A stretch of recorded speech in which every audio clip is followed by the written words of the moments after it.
somebody requires to do training on 5 and 12 processors and how to really schedule the job. So these are all very, very important when we do the real AI training actually. Ultimately, we want to accomplish the training in shortest possible time. How do we do it actually? So now you can see how the systems are now designed today. CPU, GPU are on a single chip is available for the AI training. What you see is a multi-core system. Each one is a multi-core system, 2 cores, 4 cores with 8 GB memory. Second one is same or FPGA accelerators. Third one is CPU, GPU on a single chip. That means you can see CPU memory, GPU can see CPU memory, unified memory. GPUs are very fast. That will learn a little bit after some time. So that means there is a change in the hardware happening continuously to do the AI training much faster. So that's what we need to understand. There I am running a program. I am running a program on the CPU-based multi-core system. I am running on the GPU-based multi-system, or I am running on FPGA-based multi-core system, or I am running on a cluster where every node is CPU, GPU. All things we have to understand.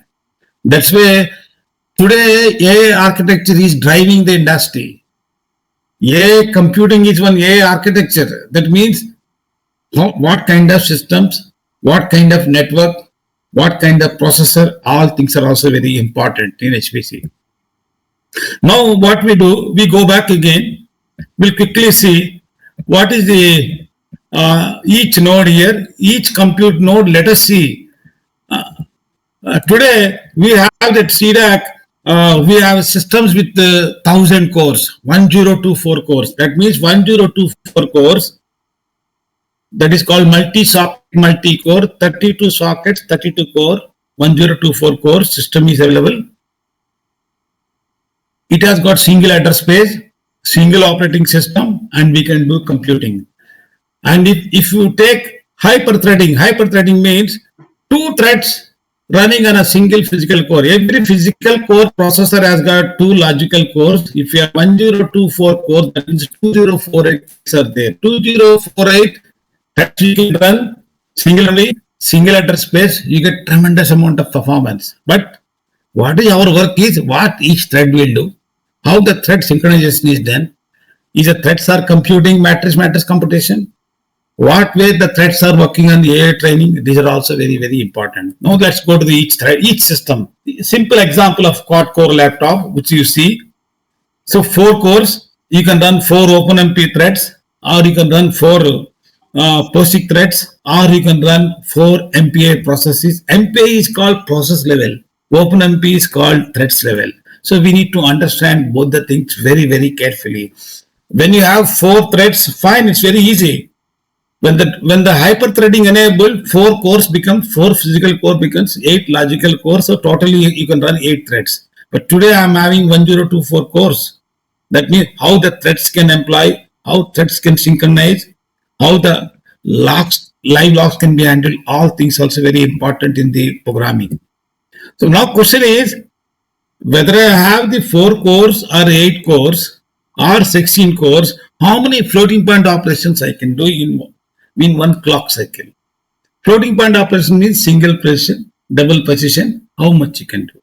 Next is, if I have 8 cores, 8 threads want some data, how fast I can move data from memory to CPU. Now I told you that there is L1 cache, hierarchical memory, L1 cache on the chip, which can access very fast, maybe few nanoseconds. L2 cache of the chip, it takes more time.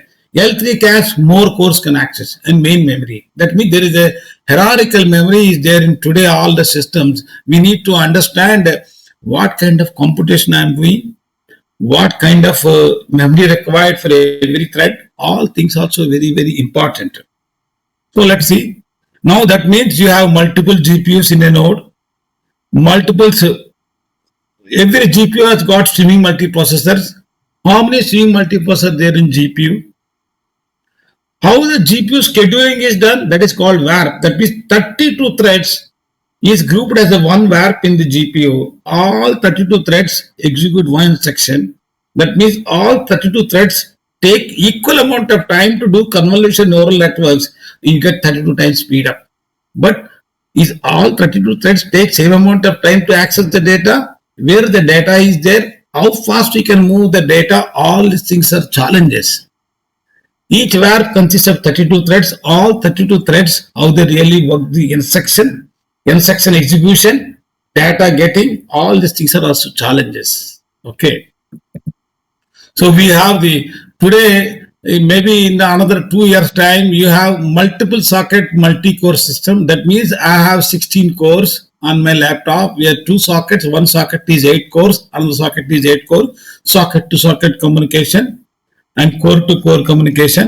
And I showed you many cluster, many nodes are there, node to node communication. So all these things are also now is going to change quite a lot to get the speed up of the training actually. So now this is how they look like: multiple sockets, multiple cores. That means here you have the 16 cores, then you can able to do AI training, and every node you can have the GPUs also. So that's how the shared address space. So that means shared address space means shared memory available in every node. How effectively you can use actually. So this is how. So that means what is most important is processor is a hardware, process is a job which you're running. Every process memory is private. Every process can launch many threads. All threads belong to one process. So process level, threads level, parallelism, this is also very much essential actually. Today you can see in this diagrams, 12 CPUs are there, and you can launch some processes on CPU 1 to 4. Some threads can run on the CPU 1. All these things we need to understand more about the system also. Another issue is that you have large amount of data. The data is in the storage. We need to access the data. That is called I/O operation. So how fast you can read the data, write the data, how many threads are involved. That means you have the main memory bandwidth, you have the I/O bandwidth. That is also we need to be very, very careful. More data in I/O means CPU is not doing anything, you won't get performance. But if more data is in the memory, you can able to access much faster using threads. So how to intelligently write a program where the huge amount of data is in the storage, we need to get the data in the storage. How do you do it? This is also another issue. That's called I/O bandwidth. Now let us see. This is how the shared memory look like. A simple system, uniform memory. You have different level of caches are there, and you have shared memory and main memory. So here you run basic threads or OpenMP or the MPI processes. These are very, very important to understand the abstract view of the system. Now let us see. Hyper-threading enabled means what? If you have a quad-core processor laptop, if you're running Ubuntu operating system, when you install Ubuntu OS, when you run Ubuntu OS, every physical core has got 2 logical cores. That means you have 8 logical threads are running. Virtual cores are 8 threads are running. How the threads are basically spawned onto the every CPU. Some scheduling will be done, OS scheduling will be done. How the tasks are executed. So these also very, very, very important. The picture clearly shows that many applications can run on the big system with 1024 cores. Where by employing hyper-threading enabled, you get 2n threads can run on the overall system actually. So multi-threading, you can achieve multi-threading. OpenMP is called high-level parallelism, which I will tell you about it later. Now GPUs. So the GPUs are basically accelerators which are sitting at the 16x. Every system is having PCA 16x slot. The PCA 16x slot, you can put the GPU accelerator. You can transfer data from host to CPU to device GPU, and you can run on the GPU programming. Now today, CPU, GPU on a single chip. CPU can see GPU memory, GPU can see CPU memory, completely unified memory. For all AI applications, all the systems are coming with CPU, GPU on a single chip. Now let's see, what is the advantage of the GPU is, when you run on a program on CPU, you have the control unit is there, and you have the cache is there, and you have ALU is there, and you have DRAM is there. So much amount of components are there. Every component plays a major role, and it takes long time to run a program on the CPU. That way, CPU you cannot have more number of cores actually. You have dual core, quad core, 8 cores. That means more and more transistors cannot be put on the CPU very easily. But CPU has got the file transfer, security, and everything is there. On the other side, GPU, all arithmetic logical units are directly addressed to the memory. Because ALUs are directly addressed to the memory, you can do much faster in computing. And also, GPU memory, CPU memory is very, very less. That I'll show you here.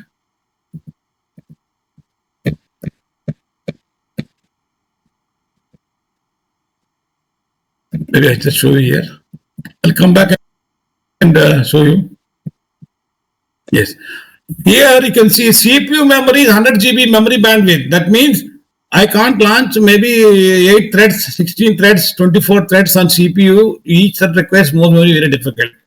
Whereas the GPU memory bandwidth is more than 450. Because more than 450, I can launch 1 million threads, 2 million threads, 4 million threads very easily. That is how the AI requires a lot of threading. And also I tell you, presently you do 32-bit, 64-bit computations on the CPU, whereas in AI you do 8-bit, 16-bit. 8-bit requires 1/4 of the memory compared to 32-bit. 16-bit requires 1/4 of the memory compared to 64-bit. So 64-bit, 32-bit has been reduced to 8-bit, 16-bit computations in the AI. That means more and more, instead of 2 lakh threads, every thread does 64-bit computations. Now I can launch 8 lakh threads, every thread is doing 16-bit computations. So that means what? When you do AI, the computation called mixed precision computation is also happening in the AI. That's why GPU with the used memory bandwidth, you can launch 1 million, 2 million threads to get the performance actually. So let us see how it works. And I give you a little bit overview also, so that the concerned person will come, and some other speaker will talk more about the GPU programming. Now, GPU also has got some libraries. Nowadays, many of the devices, you have high-level programming where you don't have to write complete program. You use some high-level API where you can able to get the program running on the back-end system. But to get performance, we need to know all these libraries actually. So there are many ways to do the programming on the GPUs. One is NVIDIA GPU, other is AMD GPU. How we can do, we'll learn also. So what's happening in the GPU is CPU launches all the data of the AI training. Once the data is launched on the CPU, it launches GPU threads and data is moved on to GPU, and then GPU uses more than 1 million, 2 million threads and do the computation, and after the computation is over, the data will again move back to the CPU. The question is, what kind of computation are doing on GPU? That means, good example of the GPU computing is, in analogy, a typical Kerala boat race. In the Kerala boat race, manager gives one instruction. All the 32, they row the boat, all 32 persons take equal amount of time, equal amount of memory, and they do the job. Single instruction, multiple data. All the work is highly independent chunks of computation. That kind of work should be there in your AI application. By default, AI are doing 1 billion, 2 billion, 3 billion parameter training.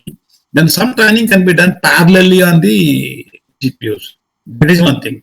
Second thing, earlier we used to do 32-bit, 64-bit. Now we can do 16-bit also. By doing 16-bit, you can launch double the threads. By doing 16-bit, you can save a lot of memory. So one way you gain in memory, other way you gain computation speed. So both will be advantage on the GPU. That's why what we do on GPU is data parallel computations. Good example is the Kerala boat race. Maybe many other examples also there. So what is important is how the GPU threads that somebody will discuss in the future, which I'm not going more details. This is how the GPUs works, where CPU is launched on the host system, and when CPU execute, it launch a kernel. Kernel has to be executed on the GPU. Uh, one grid is launched. Grid consists of kernel. Kernel consists of thread blocks consists of threads. That's how it operates. So this will be discussed more details by weeks actually, which I'm going. So now we also have the other programming on the GPU. Similarly, we can have the OpenACC. That means I put one statement, automatically it runs the kernel. Kernel automatically gives the thread blocks that it runs parallelly. So that means the entire GPU high level programming is there, low level programming is there. In CPU, you have high level programming as OpenMP and low level programming pthreads. So all these things are very, very important to understand actually. I just skip some things, but like, let me go to the other things about the. So now MPI library, one of my colleagues also discussed MPI library. How the MPI library is there also equally important. For example, see how the MPI library is there here. Here you have 8 nodes, 16 nodes. Each node, all the nodes are connected by different kind of networks. You have the scheduler is there to run the jobs on 2 nodes, 4 nodes, 8 nodes. And you have the network routing algorithm is there. So this is all there. And your programming paradigm running on MPI. MPI is the library which can club with Python, MPI with C, C++. MPI is exactly same as a post office analogy. Post office is just, if you want to post a letter, sender address, receiver address, sender address, source, destination, same analogy is there in MPI library implementation. So let us see, this is a simple cluster consists of the nodes where you talk about the programming, where I talk about the AI training, somebody talks about the storage, somebody talks about the networks, routing algorithm, somebody talks about scheduling. All these things are the part of the HPC. So if you have such kind of HPC system, we can do AI training much faster.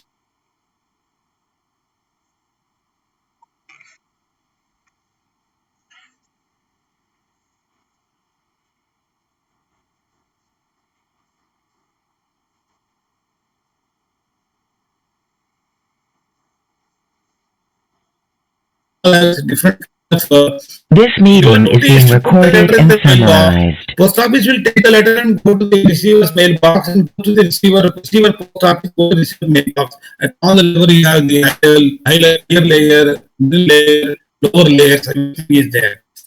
You can also, same thing we can talk about the OS level, application level, presentation level, test layer, transport network. Part of the distributed computing network.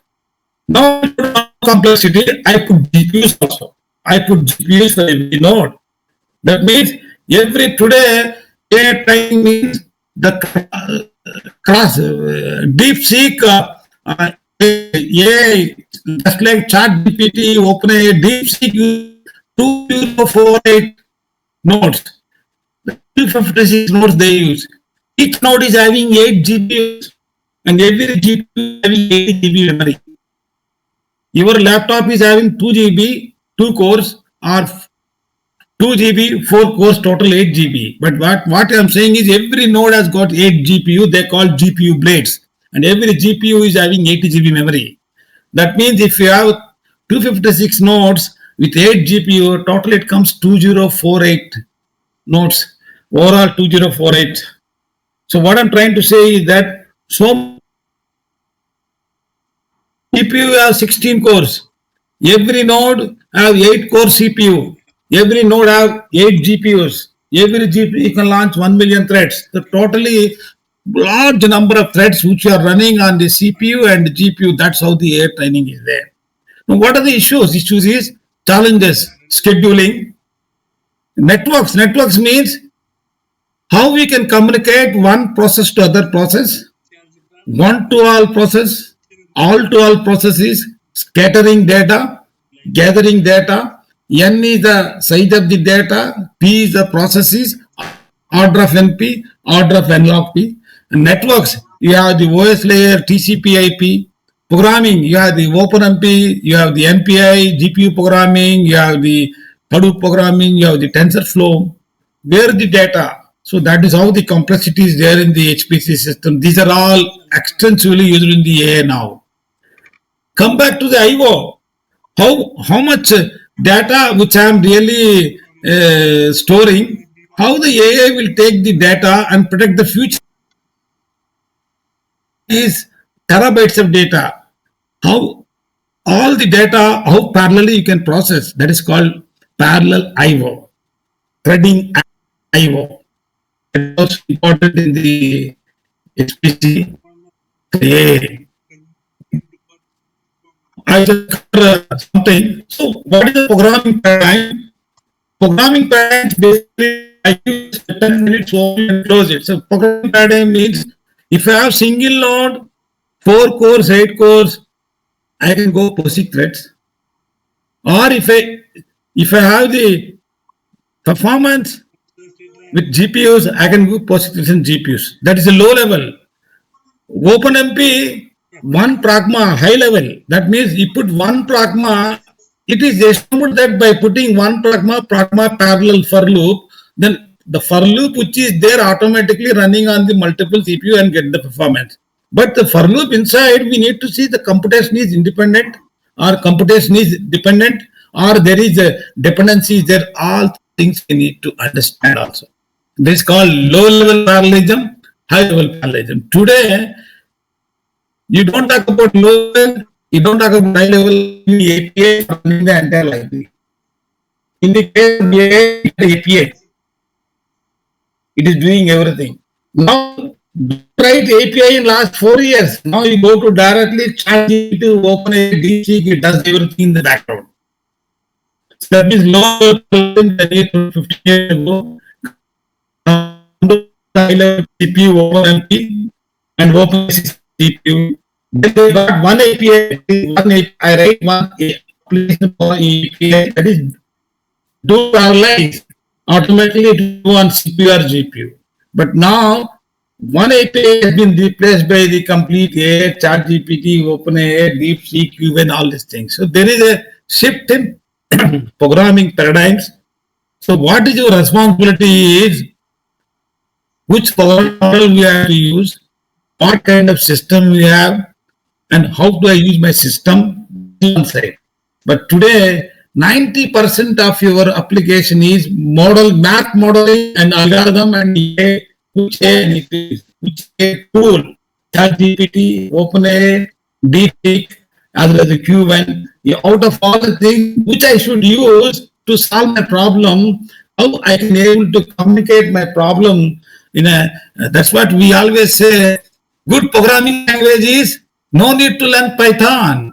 You will learn good English, then automatically you get good Python code. So that means there is a lot of speed up. There's a lot. Your learning curve will very, very, very fast if you really get used to some of the tools in future actually. So now you see, you amount of data, then you have Hadoop MapReduce plus HDF system. Google uses MapReduce and Google File System. NPI uses parallel file system. And then you have Java threading, Java GPU, Python threading, Python GPU. So all things are now available. But after coming out with the OpenAI, ChatGPT, things are changing very, very fast. So programming paradigms on one node, low-level API, high-level API, OpenMP, POSIX threads, and threading building blocks, C, C++, Python, that's one side. But all the systems have GPUs. If you use NVIDIA GPUs, you use programming and OpenACC. If you use AMD programming, AMD systems, you use OpenACC. If you use Intel-based system, you use SQL. So that means every vendor is equipped with all programming paradigms. What we need to do is more about training, math model, algorithms only. Rest is available now. So there is a shift in thinking for everybody. So they need to understand all the things. So now let's go to the other slide and I'll close it. And now that means quickly, whether I do on a single system shared memory, whether I do on a single system with the GPUs or multiple GPUs, or whether do large cluster where every node is CPU only, or every node is having CPU, GPU, or in future every node is CPU, GPU by there on the chip. In 2 years' time, all the cluster in AI will have the CPU, GPUs there on every node. Then data is very used. If you want to do AI for the teletraffic application, which I'll cover, huge amount, every 2 minutes you get 10 MB of data in teletraffic. How do you really process the data? How to partition the data? How to map the data? And how do you synchronize the data? How to communicate data? Programming APIs, your distributed computing, distributed TensorFlow, distributed AI, Spark, Hadoop, MapReduce, and you have the machine learning, deep learning AI application will be there. And what is the left side is programming, low level API. That is, I go at the OS level and try to run on my threads and get performance. High level API where I simply run OpenMP threading. Very high level where I just complete frameworks will be there. So these are the moving. These are the different programming patterns which are there. I'll skip actually. So lastly, I cover 2-3 important slides and application. Maybe I take 5 minutes more. Am I audible now, everybody? Am I audible? Yes, sir. It's clear. So let us see how the applications have been defined. One is somebody looks AI application training is performance. Somebody says I need large amount of AI data, so I need scalability. Means I need to accomplish large amount of data processing in given amount of time and given this many number of processors. And how do you get scalability? I do only compute, or if I do more AI training, I need IO also, more amount of data I need to process. If my application uses more memory, for teletraffic application, more memory, or cache friendly means for weather applications I want to do compute.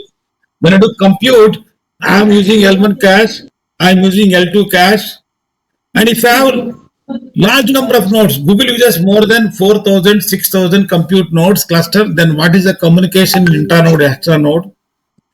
And also how the network scale, how many GPUs are there, is AMD GPU, what is the programming paradigm, NVIDIA GPU, what is the programming paradigm, Intel GPU, what is the programming paradigm, which API, I use low level API, high level API. This is how the HPC is now changing actually. So I will just quickly cover some of the applications and then close my talk. So what is more important in the AI training is how the hardware is really driving, how the firmware is increasing, how much complexity in the middleware, 1,000 nodes, 10,000 nodes, what kind of operating system runs on every node, how the networking really works, that is store and forward routing, cut to routing, how the compiler, my colleague discussed about the compiler, GCC compiler, ICC compiler, NVIDIA compilers, AMD compilers, IBM compilers, linkers, OpenMP pragmatic compilers, libraries, which library I can run which gives 10 times, 20 times performance. And libraries also I can design on the one system, 10 system, 1,000 system, how the application software. All means intelligence is only in software, not in hardware. Hardware is a dump. Entire intelligence is in software. Software means mathematical model, algorithm, libraries, which we have to design in the future. The data is very, very huge. So let us take some 2-3 applications. Big data statistics, telecommunication. Every day we process more than GBs of data. Finance, every 1 minute you see many financial transactions. And you get 4 cores, 8 cores, 16 cores, how the future generation manufacturing, especially mobile technology as well as the processor technology, quantum computing. All these things, nothing but different applications have different requirements. All AI should be able to address what kind of application, what kind of architecture you require. That means what? Traditionally, 10 years ago, you have a simple HPC system. Today, you have HPC system at different big data, huge amount of data, is high band, how much data pump across components of all medical image, everything, a lot of computing. Real-time response for the data network, how the network is playing a role, how the continuity, how do you process it. These are all challenges in the present era of AI, where you require most powerful HPC with wide complexity and heterogeneity. So big examples here.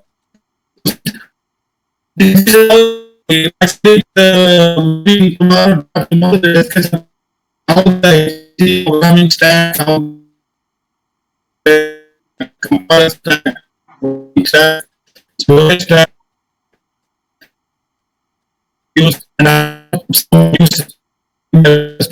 I'm not going. So the question is, when you use how you use the data. Sir, idea is not clarity. Sir, VC Rav, sir.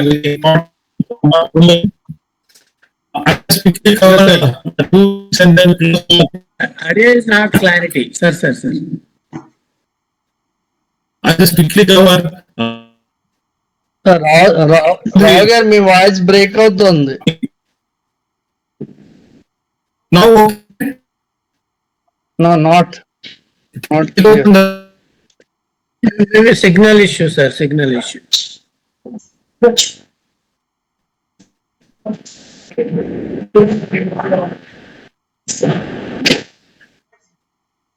3-4 slides. If you see this picture, when I do AI training, I can do applications. I can do as the telecom data or the finance data. When I talk about the telecom data as well as the finance data, as well as the enterprise applications, how much network bandwidth play a role, how much network latency play a role.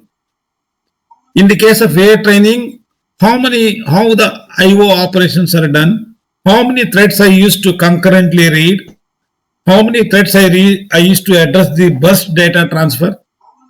When I do weather application, how many floating point operations I do in one core, how many cores are every node we have, what is the memory capacity, what is the memory bandwidth. What you really see, the green, red, blue, that is basically every application, whatever requirements from telecom application, whatever requirements from finance application. If you go to the agriculture application have many devices, sensors, actuators, all the sensors, and rainy season, monsoon, dry season, summer season, winter season, all these things, nothing but heterogeneity, complexity, IoT devices. That is also part of the AI. If you see right side in this picture, that's how my system is there, cluster of nodes, every node having GPU. So that means all these things are doing batch processing earlier, but telecommunications, we don't do real-time operations, we have to do processing for telecommunications. That means batch mode processing, scheduling, which are part of the performance computing. Now changes are happening very fast because we need 24/7 real-time operations of running the many chemical plants, many oil industries, telecom service, finance service, banking sector. That is also come under the digital twin. These are the algorithms, applications we need to understand: graph theory, statistics, linear algebra, machine learning, deep learning, multi-combinatorial flow libraries. All these libraries are running on the different accelerators, different GPUs, different nodes. Then we need to have a unified software stack to address this problem. That is also part of the AI. That means today, when you go to ChatGPT, process many queries. All queries have different type, different codes, different thing. Everything you are able to get solution. That means the backend, distributed computing, GPUs, programming paradigms, everything happens actually. So I'll quickly close it, last 2 slides. If you really see, one way astrophysics application left side, other one is bioinformatics application, one is that drug design, and other one is that massive data on the astrophysics. Third one is real-time information about the data mining. All these things are nothing but data is heterogeneity, data quality. How do you find out emerging communities to mining algorithms and how we can handle? So how the data is distributed, how the computations have been partitioned, how the data is distributed, how do you do synchronization, how do you map this data, and how do you communicate? All these things are basically important. Other one is how the data is stored, how data is moved, how data clustering is done, how data analytics is been done. And if you really see all these things, we use graph theory. When we use graph theory, we talk about the shortest path, direct, indirect graph, all things we need to see. So this is how the data is changing. This is how the weather simulation. You can see in entire weather simulation, what is important is you want to find some patterns of the data where the cyclone is very, very effective. That means high pressure, high tidal waves, you need to measure. That means there are so many cells which are there and the entire region is divided into many cells, about longitude, latitude, and then height also. With this, you can able to have, if you take 104 tells in X direction, 104 tells in Y direction, if you take 100 meters size, that is called 100 MB of data. 100 MB, 1024 into 1024, 1 MB into 100 meters. 100 MB. 100 MB data, you need to find some patterns. That means it's called search algorithms, how effectively we can do. What happened to the future weather prediction, how AI can be useful. These are all the areas which we need to work. Lastly, before I close it, telecom, finance, banking, railways, these are all real-time data which is moving, 4 bytes, 8 bytes, 16 bytes.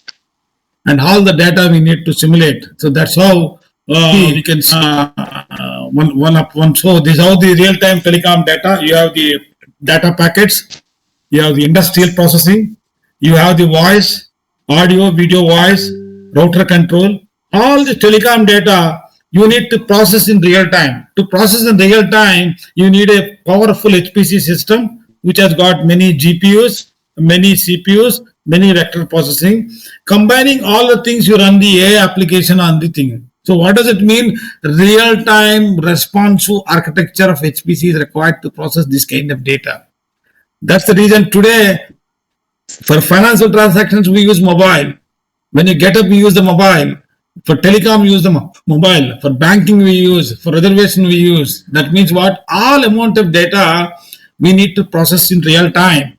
So that way, that's where the algorithms we use it. So quickly, I wanted to convey that all the telecom data, we need to develop mathematical models. We need to have a graph theory representation. We need to understand traffic analysis. We need to understand automation techniques. And we need to address the large amount of data. Because if major event happens in your colony, you get lot of telephone calls going and coming. If there is any catastrophe happens, maybe two days ago, Delhi, there was a stampede happened in the railway station. So many phone calls will go, so much amount of data moves. That means called burst traffic data. How do you simulate? So what I'm trying to tell you is that telecom application, weather application, as well as the, if you see, next generation banking sector, finance industry, railways, all these things are very important from economic point of view, every country. But data is very used. If you take weather simulation, maybe oil industry application, maybe structural analysis application, maybe dam applications, that is scientific computing. And now the banking, finance, railways are the enterprise national main pillars of economic computing. All these things require back-end high-performance computing. And our high-performance computing, we need AI because the data is very used and data is distributed, data is very complex, heterogeneity. So that means what I covered today, I can quickly tell you. If you see this one, how the telecom traffic goes, you have how many routers, how many core routers, how many antennas, and how the supercomputing application is there, how do you really process. Here, all the routers, switches dynamically change, multiple ports get open, the traffic gets smooth, and then that's how is happening in the going to be in the future. That means all dynamically data moves dynamically. You need to control the network and get a solution. So that means what here? Traffic engineering, understanding networks, congestion delays, bottlenecks, using some linear programming techniques, optimal routing of telephone calls, how many data pockets. For example, this program is happening in Amalapuram. Institute is in Amalapuram. Amalapuram to Hyderabad, every Friday there is a lot of traffic. And every Sunday night, Hyderabad to Amalapuram traffic. How many phone calls are going? Each phone call requires how many amounts of bytes of data. What is the shortest path to reach the data from Amalapuram to the Hyderabad? What is the origin Amalapuram? Destination is Hyderabad. What is the origin to destination time taken? All these things are real-time applications in HPC, and they require a future actually. So I am just closing. So what I covered today is I did not cover the programming complete anything at all. My colleague before me, she talked very well about OpenMP and MPI everything. What we conveyed is that challenges in the HPC AI, what kind of systems we normally have. One beautiful thing is your laptop with the Ubuntu operating system can do all problems. Every software is open source.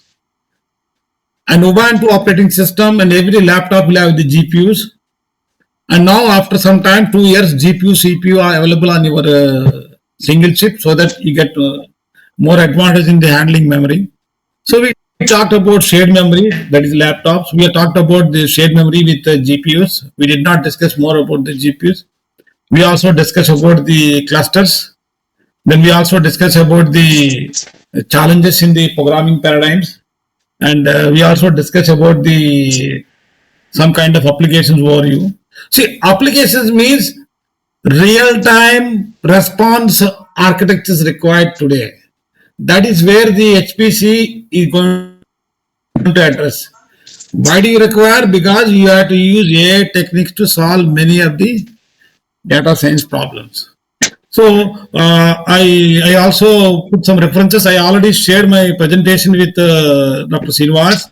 And lastly, I sincerely thank BVCI TCS Engineering College, Department of Computer Science for giving the opportunity. And I think I shared the presentation with Chodi. Sir, you will provide. So I take a couple of questions. Audience, please post your questions or directly ask our Dr. V.C. Rao, sir. Yes, sir. Yes. Any questions?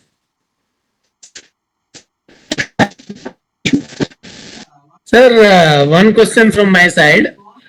If you want to establish HPC lab, what kind of configuration systems we prefer and how much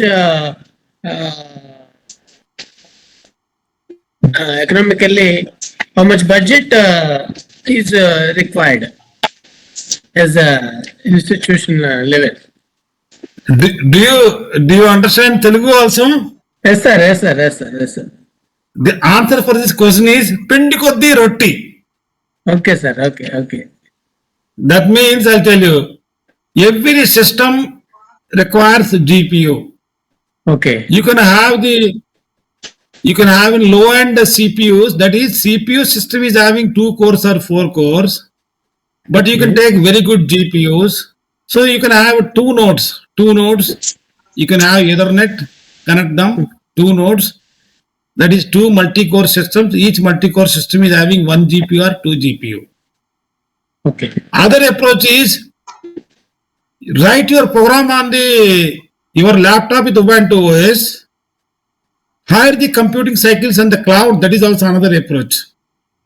Okay. Okay. Second one is better because first one means you require lot of applications, more number of users to use it for 3-4 years. After 3-4 years, your problem size becomes very large, systems becomes obsolete. So you Okay. need to strike a balance based on your budget and other things, applications. You can mail me, and in this presentation, my address also there. You can mail me, then we will give you more information. Okay, sir. Thank you, sir. Thank you very much. And on behalf of our Department of Computer Science Engineering and our institute, the BONAM VENKATA Institute of Technology and Science, I am thankful to for your wonderful session. We learned a lot with your practical exposure, and even though in the late night also, as you are actively presented wonderful session, sir. Thank you very much. I am thankful to all the participants, even though beginning due to some app issue, I was unable to connect all of you in time. Sorry again from my side, and tomorrow onwards the session will be fruitfully conducted in time, and in time the session will be closed. Thank you, sir. Thank you very much. And I will meet you soon, sir. Thank you, sir. Thank Sir, you. one point I would like to add here, sir. Dr. VCV Rao, sir, this is Usha Devi from UCAK JNTUK. I'm really very happy to see you here, sir. And it's really very motivated session actually. The reason is because you have shared a lot of core details of in application point of view. So the telecommunication application is also very inner details you mentioned actually. I am not aware of those things actually. So thank you so much, sir, for your wonderful session. Thank you so much. Usha Devi, madam. Thank you. Thank you very much, madam. Thank you, sir. Thank you all. I sincerely You are like a student. Thank you, madam. thank you all. Shubhratri. Good night. Okay, sir. Thank you, sir. Thank you. Thank you. Sudhar, do you have any doubt? Any query? No, I just want to thank Shadev gar and CV Rao gar. Okay, sir. I sincerely appreciate their time and effort which they put in this lecture. It's like they bring us back to the drawing board, but it's very engaging and very good. Yeah, thank you, sir. Venkatapuram is also one of our resource persons from USA. He is vice president from JP Morgan, and his session on the schedule. Okay, thank you, Venkatapuram. Thank you. And all the participants, thank you very much. Okay, with your permission, I am concluding today's. Thank you, sir. Thank you.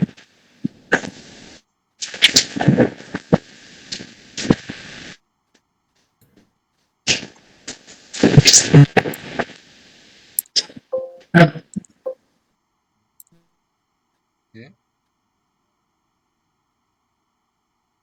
Message down. Ayun, sir.